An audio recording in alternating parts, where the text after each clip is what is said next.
বিপদ এখন দরজার সামনে। মার্কিন বি-52 বোমারু বিমান ছুটছে। লক্ষ্য কি ইরান? মাত্র কয়েক ঘন্টা আগেই দুটি বি-52 স্ট্র্যাটোফোর্ট্রেস বোমারু বিমান মোতায়েন করা হয়েছে তুরস্কে। এই বোমারু বিমান শুধু আকাশে উড়বার জন্য পাঠানো হয় না, এটি পারমাণবিক হামলা চালানোর সক্ষমতা রাখে। অন্যদিকে ইরান এরই মধ্যে হাই অ্যালার্ট ঘোষণা করেছে। পারমাণবিক স্থাপনাগুলোর চারপাশে বসানো হয়েছে শক্তিশালী প্রতিরক্ষা ব্যবস্থা। কিন্তু বড় প্রশ্ন হল, রাশিয়া কি করবে? সম্প্রতি স্যাটেলাইট ইমেজে দেখা গেছে রুশ পঞ্চম প্রজন্মের স্টেলথ বোমারু বিমান সুখোই 57 ইতোমধ্যেই ইরানের বন্দর আব্বাসের এক এয়ারবেসে অবতরণ করেছে। এর মানে কি রাশিয়া এবার সরাসরি ইরানের পাশে দাঁড়াবে? যদি দাঁড়ায় তাহলে কি তৃতীয় বিশ্বযুদ্ধের ঘণ্টা বেজে গেছে? বি-52 বোমারু বিমান, যার ডাকনাম স্ট্র্যাটোফোর্ট্রেস, কিন্তু একে বলা হয় আকাশের দৈত্য। যখন এই বিমান মোতায়েন করা হয় তখন যুদ্ধ একটা বাস্তবতা হয়ে ওঠে। বি-52 কোনো সাধারণ বোমারু বিমান নয়, এটি পারমাণবিক অস্ত্র বহন করতে পারে এবং একবার আকাশে উড়লে হাজার হাজার কিলোমিটার দূর থেকে আঘাত হানতে পারে।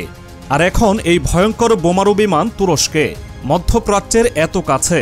তাদের লক্ষ্য কি? ইরান এটা জানে, তাই তারা বসে নেই। গত রাত থেকে ইরান হাই অ্যালার্টে। তাদের গোয়েন্দা সূত্র বলছে যুক্তরাষ্ট্র ও ইসরায়েল যৌথভাবে ইরানের পারমাণবিক স্থাপনাগুলোতে হামলা চালাতে পারে। তাই আগেভাগেই ইরান তাদের প্রতিরক্ষা ব্যবস্থা আরও শক্তিশালী করেছে। কিন্তু এখানেই শেষ নয়। একদিকে যুক্তরাষ্ট্র বলছে তারা ইরানের সঙ্গে আলোচনায় ফিরতে চায়, কিন্তু অন্যদিকে ইরানের জ্বালানি খাতে নতুন নিষেধাজ্ঞা জারি করেছে। এটা কি কূটনৈতিক চাল নাকি যুদ্ধের প্রস্তুতি? এদিকে আরও বিস্ময়কর এক তথ্য এসেছে। স্যাটেলাইট ইমেজে ধরা পড়েছে রাশিয়ার পঞ্চম প্রজন্মের সুখোই 57 স্টিলথ বোমারু বিমান ইরানে অবস্থান করছে। এর মানে কি রাশিয়া এবার সরাসরি ইরানের পক্ষে নামবে? রাশিয়া কখনোই তাদের মিত্রদের বিপদে ফেলে পালায় না। ইরান ইতোমধ্যে রাশিয়ার কাছ থেকে সুখোই 35 যুদ্ধবিমান পেয়েছে। রয়েছে S-300 ও S-400 এয়ার ডিফেন্স সিস্টেম এবং নিজেদের তৈরি স্বল্প, মাঝারি ও দূরপাল্লার এয়ার ডিফেন্স মিসাইল। তবে সমস্যা হল, ইরানের প্রতিরক্ষা যতই শক্তিশালী হোক, তাদের শত্রুরাও শক্তিশালী।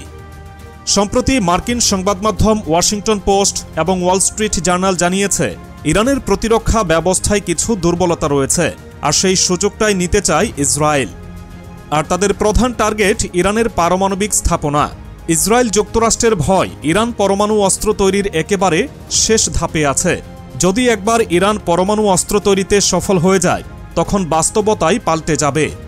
তাহলে কি ইসরায়েল সত্যি ইরানের পারমাণবিক স্থাপনাগুলো ধ্বংস করার প্রস্তুতি নিচ্ছে? এই মুহূর্তে সিরিয়ায় ইরানের কোনো সরাসরি প্রক্সি নেই, তাই লেবাননের হিজবুল্লাহ এবং ইরাকের শিয়াপন্থী গোষ্ঠীগুলো কিছুটা দুর্বল অবস্থায় রয়েছে। কিন্তু এত কিছুর পরেও যদি সত্যিই যুক্তরাষ্ট্র ও ইসরায়েল ইরানে হামলা চালায়, তাহলে কি হবে? বিশ্লেষকরা বলছেন ইরান সরাসরি ইসরায়েলের ভূখণ্ডে অতীতের তুলনায় সবচেয়ে বড় হাইপারসোনিক মিসাইল ও ড্রোন হামলা চালাবে। টার্গেটে থাকবে ইসরায়েলের পরমাণু স্থাপনাও। আর যুক্তরাষ্ট্রের ক্ষেত্রে হতে পারে মধ্যপ্রাচ্যে তাদের সামরিক ঘাঁটিগুলোতে মিসাইল হামলা করে উড়িয়ে দিতে পারে ইরান। বিশেষজ্ঞরা বলছেন ইরানে বড় ধরনের হামলা হলে তা শুধু ইরান যুক্তরাষ্ট্র সংঘাতে সীমাবদ্ধ থাকবে না, বরং পুরো মধ্যপ্রাচ্যকে একটি ভয়ঙ্কর যুদ্ধে ঠেলে দেবে। এটাই কি যুদ্ধের সূচনা? মার্কিন বি-52 কি আকাশে উঠছে হামলার প্রস্তুতিতে? যুদ্ধ কি এখন সময়ের ব্যাপার মাত্র, নাকি আগেই সবকিছু শেষ হয়ে যাবে?